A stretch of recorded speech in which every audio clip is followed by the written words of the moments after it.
All right, so I'm going to quickly retake this just so that I can kind of condense things now that, again, like I kind of know what I want to say for this. Right now I have it rewritten as just the strength and the Metcon, just because before I had warm up and then also accessory down there by the end. So obviously that's still included in the note that I had sent you. So going over just two quick things I'm going to touch up on before I talk about this itself.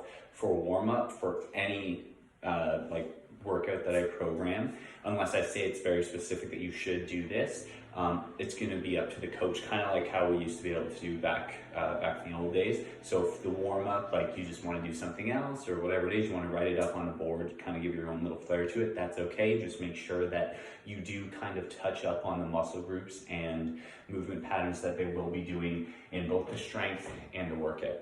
So kind of skipping past that, going to the accessory really quick. Most of the exercises are very straightforward and they can be done off to the side of class. Since there's no more capacity limits, it shouldn't be much of a problem. Also, there's not usually going to be much noise generated from that accessory. So give people the option. You can put it up on the board, maybe off of the screen if you're not going to use the like the TV, or if you write it all up on the board, have it at the bottom or in the corner saying, hey, like if you want, you can do this as a little extra kind of bit of work that you can do that will go with the programming for the day. So with that out of the way, the strength, 20 minutes or so for that. Ideally you would have 10 minutes for the warm-up, kind of how we discussed this morning, and then also a few minutes of instruction, right? You can take away like a couple of minutes here if you need to, just so you can get a little extra instruction in. But the back squat, it is 5 to 6 working sets of 4 reps. So encourage probably 3 to 4 warm-up sets before they finally get to that set of 4. Now, the one thing that you want to make sure that they are doing is maintaining the 2-second descent. So that's the 2 and the 2-0-x-1. Okay, so it's not going to be just kind of bouncing down as they do their rep. It's 1 Mississippi, 2 Mississippi, and then back up. Okay, that way they have control. They're not going to go wild with the weight, and they're going to be able to kind of ease up into things. And the big thing for today, and basically all the workouts for the next week or two, is that they're not meant to be crazy challenging. The Saturday was a little more intense, but people may or may not have been working out over the past little while, so we want to make sure that they're not just going to get thrown into the meat grinder right away. So encourage them to increase weight each set. Take about 2 to 3 minutes between working sets at least, so that they can build up to a heavy set for the day.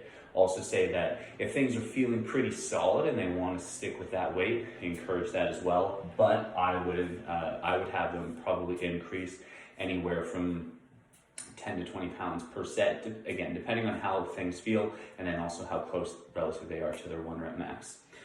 So with that, big things to touch up on for the back squat is just going to be bracing appropriately, so breathing into the belly, flexing the abs before they even bring that barbell out of the rack.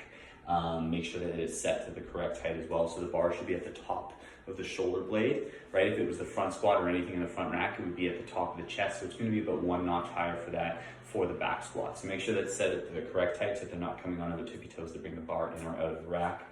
But other than that, it's just going to be maintaining that tempo, maintaining control, moving well, right? Have them sit back, keep the weight in the back of their heels as they move through those back squats. So with that, moving on to the workout, again, things straightforward here. Very easy in terms of execution. That being said, it can be a pretty hard workout depending on how hard they push. So they're going to do 4 rounds. Males are going to row 24 calories. Females are going to row 20. They're going to do then 20 goblet squats, so they can use a kettlebell, they can use a dumbbell if they want, or it's probably going to be a dumbbell that's best for this. They want to make sure that it's nice and close the entire time and they keep that chest up as they're squatting and they're not pulling forward like that.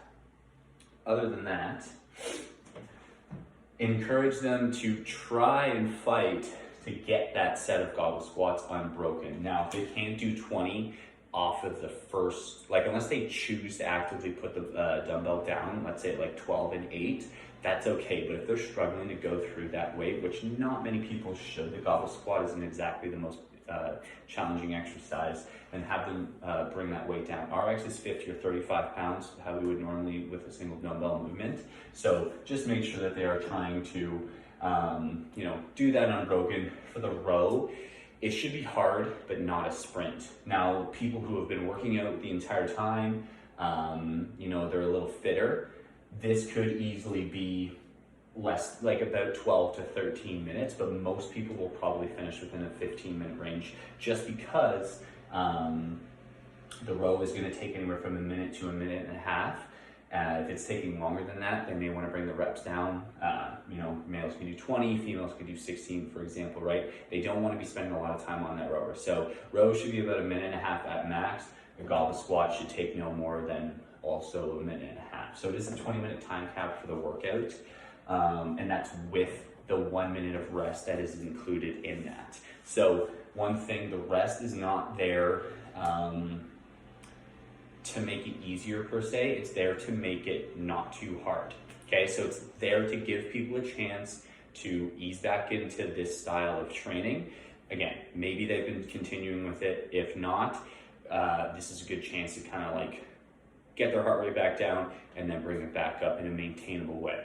Otherwise, if they have been training, that minute rest will allow them to really hammer away, keep that intensity high so they can finish fast. Again, you could easily do a minute, 4 times, and you would finish sub 12 even, right? So with that, I think that does touch up on everything that I wanted to talk for this. It's pretty straightforward. So this is 3.5 minutes shorter than my previous videos, so that's a lot better, a lot more straightforward.